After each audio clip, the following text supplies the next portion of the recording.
Hello, hello! Seja bem-vindo a mais um episódio do nosso Podnext. E hoje eu tenho um convidado ultra especial. O cara é uma das pessoas mais conhecidas no mundo do direito trabalhista no Brasil, quiçá do mundo.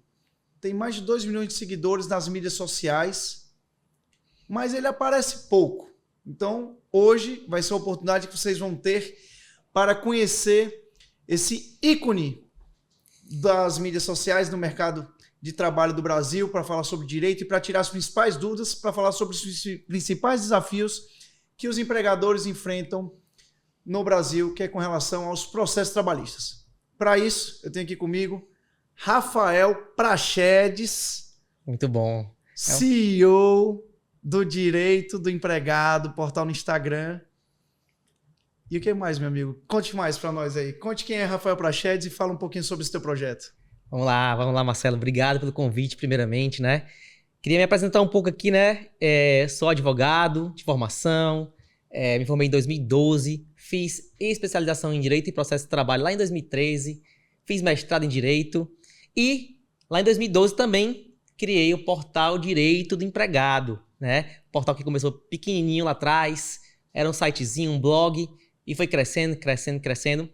E hoje, de fato, temos aí mais de 2 milhões de seguidores, falando sobre leis trabalhistas todo dia. A gente dá dicas trabalhistas, fala sobre lei trabalhista. E assim, o nosso propósito é informar, né? Informar empregados e também empregadores, como a gente vai ver hoje aqui. Legal, mas eu já vou começar colocando logo uma batata assada aqui, batata quente no seu colo. O seu portal, ele é pró-empregado ou ele é pró-empregador? Maravilha. A gente recebe muito essa pergunta, viu? E, assim, o nome é Direito do Empregado e pode até dar uma margem para pensar que a gente fala só do empregado, que a gente passa a mão na cabeça, que a gente diz, o empregado tem sempre razão, e não é bem assim. A gente luta sempre por relações trabalhistas justas, né? Então, o justo não tem lado. Justo é justo, independente de ser empregado e de ser empregador. Tanto que a gente fala motivos que dão justa causa, mas a gente também fala motivos que o empregador precisa cumprir a lei. Então a gente está sempre do lado da lei, nós somos legalistas, estamos do lado da justiça, digamos assim.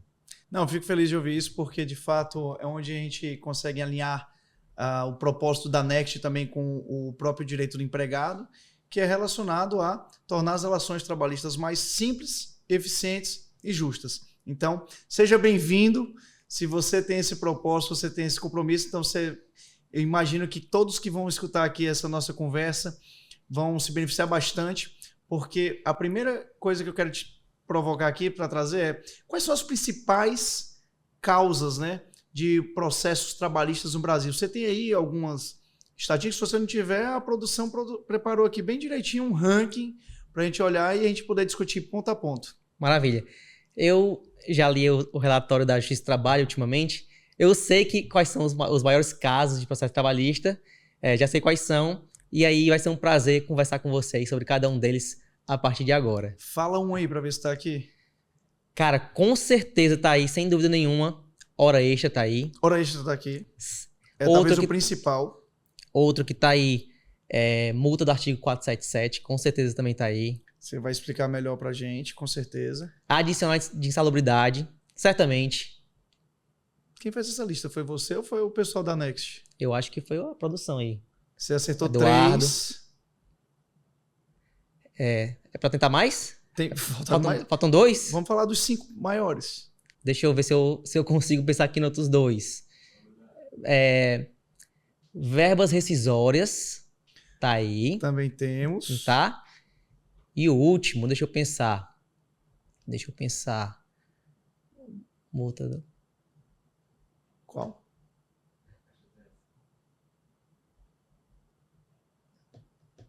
Não vai tentar arriscar?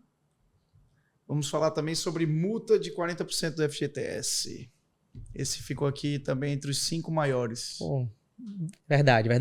Vamos lá, então. Estamos aqui para isso. Vamos fazer acontecer. Vamos começar do fim para o começo. Então vamos começar pelo tema de multa de 40% do FGTS.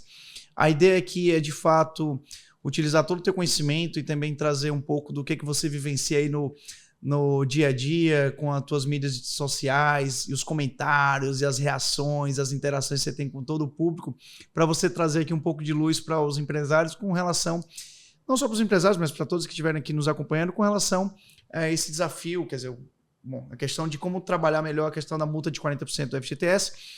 E como a gente sabe, é uma das maiores causas de litígios aqui no Brasil. E o que as empresas podem fazer para evitar problemas com esse tema?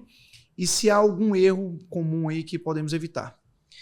Maravilha, vamos falar da multa de 40% do FGTS, né? Para quem não sabe, o FGTS é o Fundo de Garantia por Tempo de Serviço, né?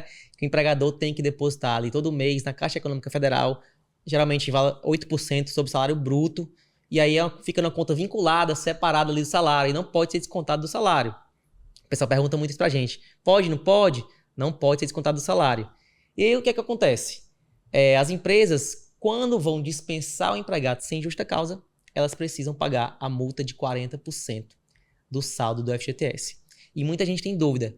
Essa multa, se o empregado já sacou, foi comprar uma casa, usou o FGTS, já sacou, a multa diminui? Não diminui. A multa é sobre o saldo que deveria estar depositado. Por isso que fica lá, valor para fins rescisórios. Então, quanto mais tempo o empregado passa na empresa, maior vai se tornando a multa de 40% em caso de dispensa sem justa causa. Então, muitas vezes as empresas, os empresários, quando vão demitir um empregado, acabam tomando um susto com a multa de 40%. Não estão preparados para aquele investimento, digamos assim, né? O investimento, eu não sei se é a palavra certa que a gente pode usar, mas é assim, para aquela surpresa. Para aquele desembolso, digamos assim, aquele desembolso. E aí, quanto mais tempo o empregado tem de casa, maior é a multa de 40% do FGTS. Então, muitas vezes o que acontece? O empresário, o empregador demite sem justa causa. Quando chega a hora de pagar a multa do FGTS, ali o caixa da empresa está faltando, ele consegue até pagar a rescisão, mas não consegue pagar a multa, e isso acaba se tornando um grande motivo de processo trabalhista. E quais as consequências? Se o empresário até quer pagar, mas naquele momento ele não consegue porque, de fato, temos aqui no Brasil também empresários com seus desafios de fluxo de caixa, seus desafios aí, como você colocou, de crises, né, econômicas. Se ele não pagar no momento da rescisão, o que ele pode fazer? Ele vai pagar com a multa em cima da multa, ele pode negociar com o funcionário para pagar menos. Tem aqueles casos também, né, que eu acho que são muito polêmicos, eu acho que você recebe muitas dessas perguntas do funcionário que quer forçar uma situação de causar uma justa... a empresa não vai dar justa causa, mas ele quer forçar uma situação de ele ser demitido para receber a multa. Tem aquele pessoal que às vezes também quer entrar nos acordos. Fala um pouquinho pra gente sobre essas várias temáticas que eu imagino que é o que você mais recebe lá na sua caixinha de perguntas do direito do empregado. Recebemos direto todo tipo de pergunta, especialmente uma que você citou aí, que é o acordo trabalhista, aquele acordo que o empregado pede para ser dispensado sem justa causa e acaba devolvendo os 40% para o empregador. Esse acordo, eu falo muito lá, ele é ilegal, né? É uma fraude trabalhista. E é ilegal tanto para o empregado quanto para o empregador. A gente tem que deixar claro isso aqui, porque o empregador está cometendo ilegalidade, mas o empregado também está. Então o empregado às vezes pede, eu sei disso, a gente sabe disso, que o empregado pede, devolve os 40% e dá entrada no seguro-desemprego. E se isso for descoberto, o empregado pode perder todo o seguro-desemprego que ele recebeu por causa dessa fraude. O empregador também pode sofrer aí punições, fiscalizações e tudo mais. Então, é uma fraude que acontece muito, mas de fato existem muitos empregados que pedem para serem dispensados para poder receber as verbas rescisórias e até dar entrada de seguro-desemprego. Mas você me perguntou o que acontece com o empregador que não paga essa multa dos 40% da FGTS. Ele quer pagar. Quer pagar. Eu sei que a gente sabe que é difícil empreender no Brasil, não tenho dúvida disso. Ele quer pagar, mas não conseguiu, né? Às vezes ele nem quer pagar também, né? Tem uns que querem e uns que não querem. Mas assim, quis pagar, não conseguiu. E aí a gente pode até já entrar no segundo tópico, né? Que é uma das maiores causas de processo trabalhista, que é a multa do artigo 477 da CLT. Que também está aí entre os top 5, né? Sim, tá aqui. Porque ele vai desaguar diretamente nisso. Que é quando o empregador quer pagar a multa, não consegue, perde o prazo, e aí vai ter a multa do artigo 477 da CLT, que nada mais é do que uma multa porque não pagou a rescisão dentro do prazo para pagamento da rescisão. E aí a gente pode entrar também se você quiser, né, na parte nessa segunda parte, né, da multa do 477. Eu queria, na verdade, que você voltasse e desse talvez qual é a fórmula mágica para evitar esse tipo de situação na empresa. Eu sei que, novamente, os empresários reconhecem a questão da multa, sabem, tá ali, se você contrata um funcionário, você sabe que tem ali um contrato, tem toda a CLT, mas o que os empresários deveriam pensar ou fazer? Você consegue imaginar também do lado dos empresários, de quem emprega, o que eles podem fazer, boas práticas que levariam a evitar esse tipo de situação? Marcelo, eu também sou empregador, né? Hoje, graças a Deus, com o Portal Direito Empregado crescendo, nós somos empregadores também. E a grande dica aqui é planejamento mesmo, planejamento, porque quando você contrata um empregado, como você sabe, o custo é muito alto, né? O salário é só um detalhe, digamos assim.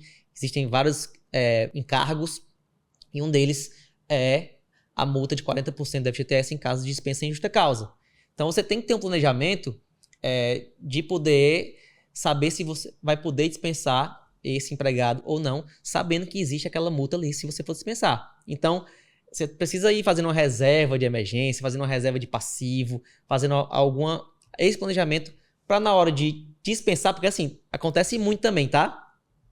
Muito empregador continua com empregados que ele não quer estar mais com eles porque não tem o dinheiro para pagar a rescisão.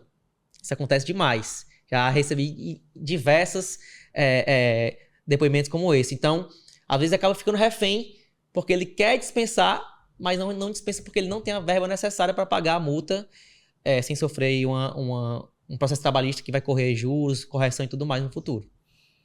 Olha só, realmente, então, pelo lado do empregador, né, você colocar aí essa questão de planejamento, cabe muito mais do que o planejamento só para contratar, também já provisionar, já fazer ali toda uma consideração para uma eventual situação em que você precise eventualmente reduzir o quadro de funcionários, ou às vezes o próprio funcionário não encaixa na cultura, o serviço não é mais necessário, já não está performando, que a gente sabe que faz parte do ciclo empresarial. Mas já que você falou, então, da gente pular direto para o artigo 477, então, o motivo dos processos, tudo bem, os 40% lá da multa de FGTS, qual é a questão por trás, na verdade? Os processos, o que está sendo pedido lá? Porque não foi pago. E aí, quando você combina aqui com a multa, né, do artigo 477, é porque aí junta as duas no mesmo tema, e aí talvez aí você vai tirar a minha grande dúvida. Como é que é ranqueado, ou como é que é construída essa estatística? Porque nunca um processo trabalhista, não que eu tenha visto, tem somente uma temática relacionada, ou só uma causa. Geralmente tem várias disputas que estão sendo colocadas ali. Qual seria o termo correto? Vários questionamentos, vários assuntos. Vários assuntos ali são. Então eu te pergunto, eles, quando vem a multa de FGTS, já vem junto também o 477 ou são coisas que você consegue observar, talvez, não sei se eu estou indo muito no juridiquês, ou se vão ser temas que podem ter tratamentos até distintos? Maravilha. Quando os advogados vão entrar com o processo trabalhista, eles elencam o assunto principal e vários assuntos que são aí coadjuvantes, digamos assim, acessórios. Então, vai pedir a multa de 40% como principal, mas também vai ter a multa do 477, como vai ter também um adicional de insalubridade, como também vai ter, de repente, hora extra, enfim. E aí o assunto principal acaba sendo levado mais em consideração aí pela Justiça do Trabalho, que eles fazem um relatório anual, e aí eles pegam, né, eles condensam isso o Brasil todo, hoje está tudo informatizado, então eles conseguem condensar assunto principal, quem mais apareceu foi esse. Assunto secundário. E aí eles vão fazendo, então muda muito de estado para estado, cidade para cidade, mas no todo é esse aí. Você me perguntou da multa do artigo 477, que é mais um motivo de causa trabalhista. E aí a multa do artigo 477, ela é simplesmente a multa pelo atraso no pagamento da rescisão trabalhista. Então, para a gente falar dessa multa, vamos primeiro falar do prazo para rescisão, né? O prazo de pagamento da rescisão trabalhista, ele é de 10 dias corridos. Muita gente me pergunta, são 10 dias úteis, como é que é e tal. Se o aviso prévio for trabalhado, se for indenizado, muda alguma coisa. Desde a reforma trabalhista lá em 2017, né, não existe mais uma diferenciação de prazo quando é aviso prévio trabalhado ou indenizado. É sempre de 10 dias corridos. Então, conta dia feriado, conta fim de semana, conta dia santo, conta tudo. Então, o que os empregadores têm que saber disso. Porque, muito importante, se acaba num domingo o prazo para pagar da rescisão, que não é dia bancário, ou você antecipa para sábado, para sexta, ou você hoje em dia com Pix paga no domingo. O importante é pagar, não é assinar a rescisão. É pagar, é estar na conta do empregado. Por quê? O não pagamento dentro desse prazo dá uma multa no valor de 1 mês de salário que vai direto para o bolso do trabalhador. Se atrasar um dia. Um dia. Se atrasar horas. Eu posso dizer horas. Se você der meia-noite, meia-noite e 5, você já tá devendo essa multa. Porque não tem meio termo, né? É uma multa que não tem meio termo. Ela tá na lei, são 10 dias. Então, 10 dias e 1 hora, você já tá fora do prazo. E essa multa, ela é muito, digamos assim, perigosa para o empregador, porque ela é 1 mês de remuneração bruta do empregado. Então, vamos lá. A gente sabe que tem empregados aí no Brasil que ganham 2 dígitos, né? 15 mil, 20 mil reais aí por mês. Então, a partir do momento que o empregador atrasa um dia, ele já gerou aí um passivo de mais 20 mil reais nessa rescisão. Então, por isso que é um caso de muito processo trabalhista, o atraso no pagamento da rescisão, que é a multa do 477. Perfeito. Muito bom, está sendo bastante esclarecedor, são várias dúvidas. Eu acho que até eu tô várias outras perguntinhas aí, eu acho que tem várias pegadinhas que o pessoal deve jogar ali para você nas caixinhas de pergunta, mas vamos avançar aqui com as outras temáticas, porque eu ainda quero guardar tempo para a gente bater um papo sobre a questão da estratégia de gestão desses passivos, porque eu acho que no final das contas é a gente conseguir tentar identificar oportunidades para quem estiver acompanhando, dele gerenciar melhor esses passivos.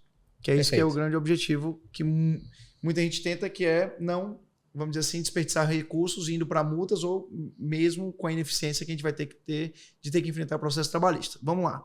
Adicional de insalubridade. Essa é uma questão sempre muito sensível. E eu sei que ali, eu vou te pedir para explicar, temos as várias regras de insalubridade, os vários diferentes percentuais.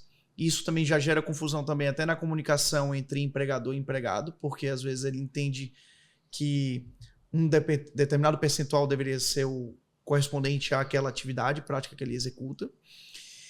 E também tem questão até de como calcular. Eu sei que eu já vi várias perguntas ali curiosas. O pessoal, mas o cálculo é em cima de qual base para cálculo? Enfim, eu já vi de tudo. Então, eu te pergunto, né, como é que as empresas podem trabalhar melhor esse tema da insalubridade, baseado aí na tua experiência, não só do que está escrito na lei, porque obviamente você domina isso, mas também trazendo essas dúvidas que são do dia a dia dos empregados, que isso, inclusive, mostra um pouco da dificuldade que as pessoas têm de interpretar a lei pelo lado deles também. Maravilha. Adicional de insalubridade. Assim, tem muita coisa para falar, vou tentar resumir aqui. Basicamente, a insalubridade, ele tem 3 níveis hoje, né? Mínimo, grau médio e grau máximo. Grau mínimo 10%, médio 20% e grau máximo 40%. O que acontece? Acontece demais. Muitas empresas, empregadores, nem sabem que tem que pagar o adicional de insalubridade, muitas vezes. Porque essas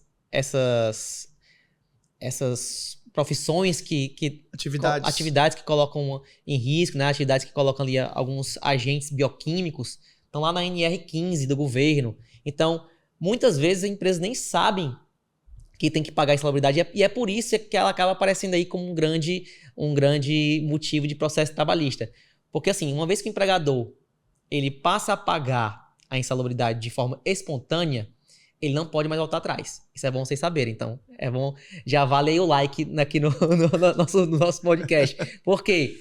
Porque uma vez que ele começa a pagar, sou empregador, eu acho que os meus empregados aqui estão com ruído muito alto, vou pagar aqui insalubridade no grau máximo. Uma vez que ele está pagando isso, ele não consegue mais retirar depois. Não consegue. Já é simulado isso. Então, os empregadores acabam tendo muito pé atrás antes de começar a pagar a insalubridade, porque também não vão começar a pagar, desembolsar um custo que não deveria ter, né? Então, só que do outro lado, muitos empregados estão ali na atividade expostos a agentes, né? E pedem essa insalubridade, E o que vai acontecer? Vai ter uma perícia no local de trabalho, geralmente isso dentro do processo, e o perito vai definir se tem insalubridade, se não tem, qual é o grau, qual não é o grau e tudo mais. Então, é por isso que é um assunto muito polêmico, a insalubridade, porque o empregador não vai pagar de forma espontânea, geralmente, mas também os empregados muitas vezes estão expostos e não estão recebendo. Mas aí você colocou um pouco a questão da... quase como se fosse uma questão ética, que é a questão de, eu não sabia, então eu não fiz. Eu acho que entra até numa questão ética. Mas quando eu observo os nossos clientes da Next, todos têm total domínio, até diria assim, talvez até o perfil de cliente da Next é um perfil de empresas, de grandes empresas, de grande porte, então são muito comprometidos, compromissados também com a seriedade do trabalho que ele executa, a prestação de serviço, até mesmo porque muitos são terceirização de serviço, ou seja, naturalmente eles têm que cumprir com as obrigações previstas ali em contrato e exigências do cliente, então eles não poderiam cometer esse tipo de erro. Mas mesmo assim, mesmo essas empresas que são super sérias e já tem ali até previsto, né, a questão da insalubridade, eu percebo que elas enfrentam desafios de quando eventualmente um funcionário acaba saindo da empresa, talvez não em bons termos, ou até às vezes quando sai em bons termos, a gente percebe também tem um pouco da questão da questão da justiça, de buscar os seus direitos, e tá tudo bem, isso faz parte, mas até isso é questionado. Uhum. Ou seja, como é que você avalia dentro de um contexto, óbvio, você não sabe quem são todos os meus clientes, mas dentro do contexto dessas grandes empresas de médio e grande porte que já tem isso registrado e bem controlado, e mesmo assim também elas enfrentaram desafios de tomarem processo por questão de salubridade. Você consegue imaginar o que pode ser algum cenário, alguma coisa que você enxerga aí? Geralmente as grandes empresas, né, as grandes corporações, que é o perfil de clientes da Next, elas já têm mapeadas, óbvio, tem setor de compliance, já tem mapeada toda a parte de insalubridade. Então, se você tem um hospital que é cliente, uma farmácia que é seu cliente, né, uma grande gestor de mão de obra, ele já sabe onde é que estão ali os cantos que tem insalubridade, já está todo mapeado direitinho, e aí é realmente mais difícil que isso saia do controle do que aqueles empregadores menores. Mas o que acontece muito é a briga ali, você até me perguntou na pergunta anterior e eu não falei, vou complementar agora, que a insalubridade ela é calculada sobre o salário mínimo, né? A base de cálculo da insalubridade é salário mínimo. Então, é 10, 20 ou 40% do salário mínimo. Então, muitas vezes o empregado ele está enquadrado num grau e ele quer subir esse grau. Ele até recebe já da empresa a insalubridade, digamos que ele recebe o adicional mínimo. E aí ele quer mudar isso para o máximo. E aí ele acaba entrando na justiça para questionar. Vou dar um exemplo que acontece demais. Limpeza de banheiro de grande circulação. Isso já foi muito discutido e tal. Às vezes, uma pessoa que está, um servente, né, que está limpando ali um banheiro que muitas pessoas usam e está recebendo uma insalubridade mínima ou média, e isso já foi simulado, inclusive, também pelo TST, que o grau é máximo. Então, é um exemplo que acontece, essa mudança de o empregado vai lá e tenta mudar esse patamar aí de insalubridade que ele recebe. Não é fácil, porque, como você colocou aí, algumas questões, por mais que estejam previstas, tem as suas... Eu não sei se seria o correto falar, mas tem as suas interpretações. Se aquele ambiente, por exemplo, de banheiro de grande circulação, o que configura um banheiro de grande circulação, e aí começa a criar os parâmetros, aí vai para as NRs, e isso, obviamente, vai criando regra, né? Vai criando e vira, inclusive, como você falou, quando vira simulado. Traduz para mim aí, o que significa o simulado? Simulados são quando há diversas decisões reiteradas lá do TST, do tribunal, que eles acabam simulando isso, se torna uma súmula, que aí é um norte, digamos assim. A gente olha para lá, o TST já está decidindo assim, então não adianta a gente ficar brigando muito por isso, porque vai acabar chegando lá e vai ser decidido assim. Então, só que até chegar até lá, às vezes ainda rola uma briga aqui embaixo. Rola, mas o que acontece? Os juízes e os tribunais já começam a decidir com base na súmula. Então, eles falam, até tem juiz que fala o seguinte, eu entendo diferente disso, mas com base na súmula, eu vou aplicar a súmula. Então, tem juiz que ia julgar diferente, mas como ele sabe que vai chegar lá no TST em Brasília e vai ser alterado, ele já decide aqui embaixo, mesmo na primeira instância, decidir conforme a súmula, entendeu? Fantástico, cara. Até agora a gente discutiu 4 temas e talvez a gente guardou o melhor para o final, que é exatamente um tema que eu tenho um pouquinho mais de experiência, pelo menos no lado operacional, que é o tema de horas extras. Quer contar um pouquinho pra gente? Porque eu acho que você esqueceu de comentar. Você já foi professor também, né? Já também. Então, eu vou só dizer, vou lhe dar a palavra. Me dá uma aula aí sobre a questão de gestão de horas extras, aí na questão das causas dos processos trabalhistas. Vamos lá. Horas extras, eu costumo dizer que aí é o grande calcanhar de Aquiles do empresário brasileiro, digamos assim. Apesar de ele estar em quinto lugar aí no relatório da Justiça do Trabalho, se você pegar esse mesmo relatório e for ver em segunda instância, hora extra já assume a liderança e em quinto lugar está o adicional de hora extra, ou seja, a gente tem hora extra como campeã e como quinto lugar o adicional de hora extra.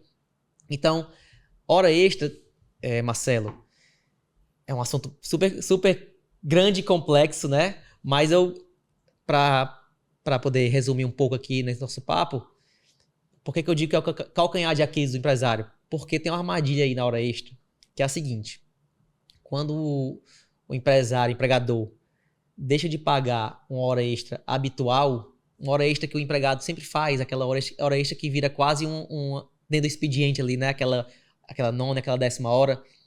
Essa hora extra habitual tem todos os seus reflexos. Ela reflete no 13º, nas férias, no aviso prévio, no DSR. Então, quando você vai calcular um processo de hora extra, dependendo do tempo que esse empregado trabalhou, ele pode se tornar milionário, né? Conta um pouquinho mais, então. Se ele faz a hora extra habitual, o que vai configurar essa hora extra ser habitual? É ele fazer sempre. É ele fazer essa hora extra não ser excepcional. Então, é aquele empregado que está todo dia ali fazendo hora extra, 4 vezes por semana, 3 vezes por semana, mas ele está sempre fazendo a hora extra que ele está ali toda semana fazendo e tudo mais. Essa hora extra habitual, ela vai integrar no salário de uma forma que aí vai ter que refletir em todas essas verbas. E aí, tem um exemplo, inclusive, que viralizou muito nas redes sociais, saiu inclusive no G1, então o UOL e tudo mais, que foi o caso de um vendedor externo que ganhou 1,2 milhões de reais de uma empresa só de hora extra. Porque só de hora extra, mais nada. Porque foi reconhecido que ele fazia essas horas extras, né? Quebraram ali a questão do vendedor externo. E aí, cara, reflete em tudo. Então, o passivo que se gera é muito grande. O passivo de uma hora extra, o passivo de não ter isso controlado, de não ter um sistema confiável, né, que consiga fazer com que o empregador tenha a segurança de que não vai chegar nesse passivo. Você já começou a entrar um pouquinho mais na seara da Next, de como ela pode ajudar as empresas a fazer a gestão das horas trabalhadas, né? O nosso core business, né, o principal negócio, começa ali na questão das escalas e do ponto eletrônico. Então, os empresários, nossos clientes, têm total transparência de saber quantas horas eles estão trabalhando. Inclusive, vão ter os dados disponíveis para poder fazer análises se aquelas horas estão sendo habituais, se ele ficou mais de 10 horas no dia trabalhando. Inclusive, muitos dos nossos clientes criaram, com o uso de inteligência e com o uso de processos automatizados, formas de atuar energicamente e efetiva inclusive para muitos colaboradores não achar que pode sair fazendo a hora extra. Acho Perfeito. Que é muito bom reforçar também, eu vou deixar você trazer esse tema, se a hora extra é voluntária ou se ela deveria ter uma autorização prévia. Maravilha. Sabe que eu gravei uma caixinha de perguntas recentemente sobre isso e eu lembrei muito da Next quando eu estava respondendo essa pergunta, porque foi o seguinte, o empregado perguntou pra gente: eu posso ser punido por fazer hora extra? Né? E até brinquei na legenda, né? Punido por trabalhar demais, né? Ele foi punido por trabalhar demais. Muito proativo, né? Trabalhou demais e tal. E aí, a nossa resposta ali foi que ele pode ser punido sim. Porque a hora extra, acontece muito de ter empregados agora com home office, enfim, também presencial, que passam a fazer horas extras sem o gestor nem ficar sabendo. Então, quando o gestor vai ver, esse rapaz ou essa moça já tem 120 horas extras para receber. 150 horas extras, que aí vai dar quase uma semana de folga, né? De banco de horas. E aí, assim, o que a gente falou? A resposta: pode sim ser punido, pode levar advertência verbal, escrita, até suspensão, se fizer hora extra que não seja autorizada pelo gestor. Então, a hora extra, ela não pode ser voluntária, ela tem que ser autorizada, especialmente se isso estiver no regimento interno das empresas. E eu acredito que com a Next as empresas conseguem controlar isso de forma muito mais adequada. Vou pegar esse teu gancho, falar ali diretamente com quem está assistindo esse vídeo. Dê uma olhada com carinho no módulo de gestão de horas extras da Next. Porque, com certeza, talvez essa dor que você está enfrentando aí para fazer essa gestão, ter esse controle, ter mais transparência, mais efetividade no teu controle operacional das horas de trabalho dos colaboradores, talvez a resposta esteja lá na Next. Voltando para você. Então, Rafael, como a gente vê, muitos dos temas que a gente está aqui discutindo, sejam eles horas extras, seja a questão das multas, tudo parte muito por uma questão de gestão. O empresário tem o poder, apesar dos desafios, das intempéries que ele vai enfrentar no meio empresarial, de mercado, mas muitas das coisas são questão de gestão, seja gestão de planejamento financeiro, para evitar multas por uma questão de não conseguir honrar um compromisso que já está previsto, né, no eventual desligamento de um colaborador, seja também fazer uma gestão operacional. E para todas essas duas questões, eu percebo muito a importância de os empresários adotarem estratégias de prevenção. Perfeito. Me colocando aqui, obviamente, como uma ferramenta de tecnologia que pode contribuir para que eles evitem ou ajudem os empresários a cair em várias das armadilhas que você citou aqui, que podem, com certeza, serem antecipadas. Bom, Rafael, quero te agradecer demais, porque tudo que você trouxe para a gente aqui foi uma aula. Eu espero, talvez, listar outros temas, a gente começar a combinar aí de ouvir mais aí da tua experiência e compartilhar casos específicos, porque eu tenho certeza que isso ajudaria muitos empresários e todos que estiverem nos ouvindo a aprender muito, né, sobre como resolver esses desafios. E quero deixar aqui também um reforço da tua posição como um embaixador da Next. O Portal do Direito do Empregado é o nosso embaixador. E abro aqui o microfone para você, meu professor, compartilhar mais um pouquinho seus pensamentos, comentários finais aí sobre os temas que a gente tratou e, obviamente, sobre a nossa parceria. Maravilha. Agradeço demais pelo convite. Estou à disposição para voltar quantas vezes forem precisas e necessárias, né? Estou à disposição demais. Mas eu queria deixar aqui um recado final, né? Para pegar até o gancho. Uma dica para os empregadores que estão assistindo a gente, né? Admiro demais os empregadores, né? Como eu falei, a gente não tem lado. São empregadores que realmente colocam o Brasil para frente, digamos assim. E eu acho que o investimento em duas coisas nunca vai ser perdido aqui, né? Investimento em conhecimento, né? Então, que é a minha parte, né? Onde a gente lá todo dia falando sobre leis trabalhistas. Então, se você entrar todo dia no nosso Instagram, vai ter uma dica, todo dia uma pílulazinha que vai estar lá para empregado, para empregador. Então, o conhecimento, né? Muitas vezes o empregador acaba pagando só por não conhecer. Ah, nem sabia. Claro, você não é obrigado a saber. Você é obrigado a saber do seu negócio, não é obrigado a saber da lei trabalhista, né? Então, às vezes nem sabe e queria cumprir, mas não cumpriu. Então, conhecimento. E a segunda coisa é tecnologia, né? E aí é onde eu tenho muito orgulho de ser embaixador da Next, né? Direito empregado ser embaixador da Next, porque a Next, ela é uma tecnologia a favor de uma relação trabalhista justa. Então, jamais, como Portal de Direito Empregado, eu teria sido embaixador, aceitado ser embaixador, se eu não soubesse que a Next torna a relação trabalhista justa para o empregado e para o empregador. Então, o investimento em tecnologia vai reduzir passivo trabalhista para você, vai reduzir processo. Isso eu posso garantir, que eu já vi vários relatórios de clientes que tiveram aí uma derrubada de passivo trabalhista depois que contrataram a Next. E do outro lado, mais de 400 mil empregados utilizando o Next no celular, né, pelo Brasil todo. E super satisfeitos porque batem um ponto. Inclusive lá no meu prédio, o serviço lá de portaria é um cliente Next. Quando ele me viu com a blusa Next, ele falou: já bati meu ponto hoje e tudo mais. Então, muito legal. Agradecer novamente. Sou muito feliz por fazer parte dessa história, né? E estou à disposição. E se você quer saber outras dicas e conhecer mais sobre como a tecnologia da Next pode contribuir para a gestão de capital humano do seu negócio, siga as nossas mídias sociais que estão divulgadas aqui neste vídeo e, como sempre, simples, eficiente, justo, seja Next!